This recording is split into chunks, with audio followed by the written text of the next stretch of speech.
All right, we're going to talk about 1-point perspective today. This is going to help our picture look three-dimensional.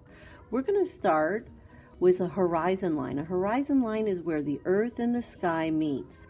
It's going to go across the page. Instead of going in the middle, I want you to go up a little bit. We're going to do a little air drawing, and then when we're ready, we will get our marker and go right across from one side to the other. We have our horizon line in place. We're going to put a little dot somewhere on our horizon line.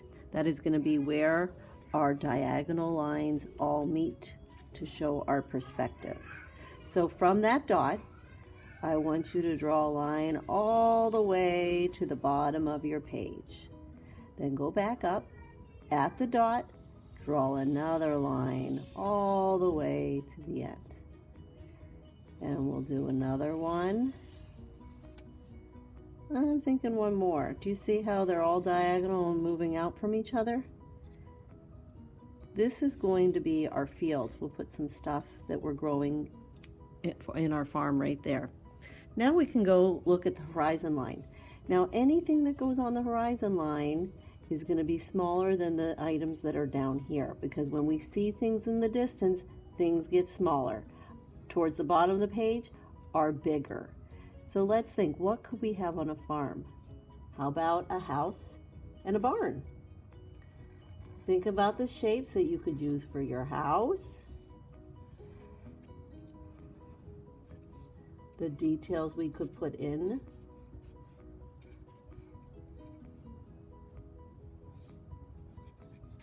the lines we could use to have details. Let's get our barn.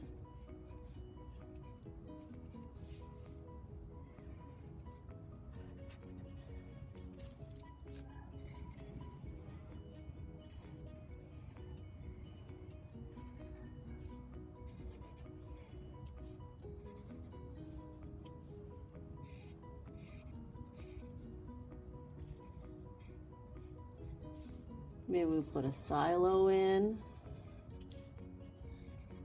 Hold all those grains.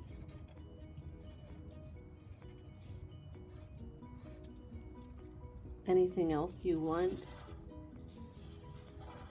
in your background? I'm going to add a sun. Maybe some clouds. You can even add a couple, maybe these are black crows going in the distance. Now let's talk about what we're going to grow. You can make your vegetables. So if you're doing a head of lettuce, you could add those. And keep in mind, when you go towards that horizon line, things are going to get smaller. Maybe here we'll have carrots.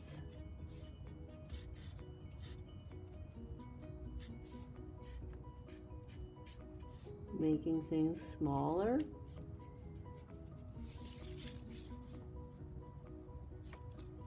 Maybe on this one we'll do pumpkins.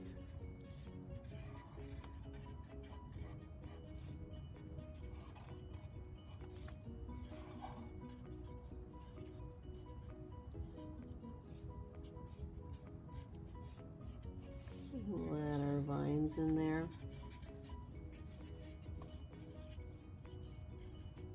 Now, what else could we have on our farm? We could do a tractor.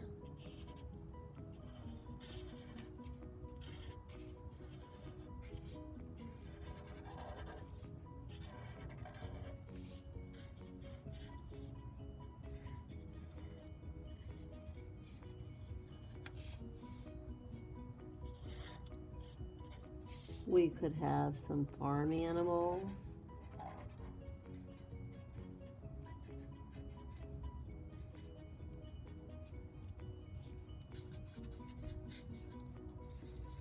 Always keeping in mind, towards the back, things will be smaller. So go ahead and fill up the rest of your paper with all your farm details.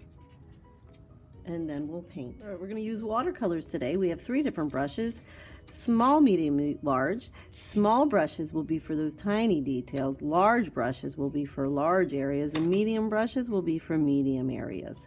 We're going to need to wake up these watercolors, and I think I'll start with my medium brush and add some water to them. Maybe I'll start with the barn. The more I spin in the watercolors, the darker my paint will be. I'll take my time, go into the edges. When I'm done, I can clean, press. You want gray? Ooh, that's brown. Just use a little bit of black.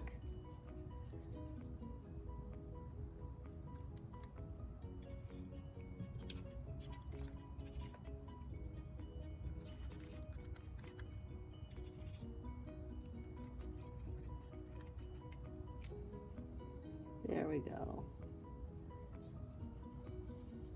I had to spin around more to get looking black. There we go. I'm going to keep moving around my paper. I don't want to have too many wet paints next to each other, or they'll start bleeding together. So after I do the sky, I think I'll move to the grass.